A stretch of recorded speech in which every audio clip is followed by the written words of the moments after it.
You'll never feel ready, you'll just feel done playing small. Welcome to step 4 of our 5-step series on how to break out of the matrix, how to stop working for the man and grinding and hustling to the point where you feel like all your creativity is zapped, you're not living your life's purpose, and you're totally unfulfilled with life. We are on step 4. The first 3 steps, we got real with how we were trapped in the machine, ways we were underutilized and uninspired. In step 2, we sat down every day and we wrote down ways that we could build, sell, or create something. Step 3, we started to leverage our 9 to 5 towards our 5 to 9 so that we could still be working at our 9 to 5 for our stability's sake. However, we're now prioritizing and we're playing in the dimension of time where we can create in spurts, we can create in sparks. We started to prioritize giving time and energy to our pursuits and our ideas and our passions.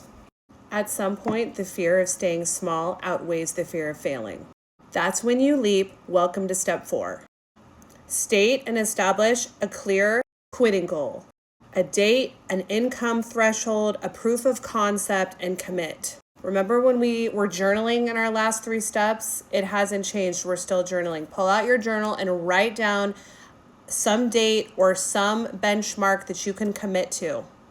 Tell one person your exit plan to create accountability. If you need to, put it in the comments right here and we'll all keep you accountable. You're still working, you're still building in your 5 to 9, and it's feeling really good, and you're feeling all this momentum. You're getting closer to the end, to the conclusion of finally being able to leave and exit the matrix.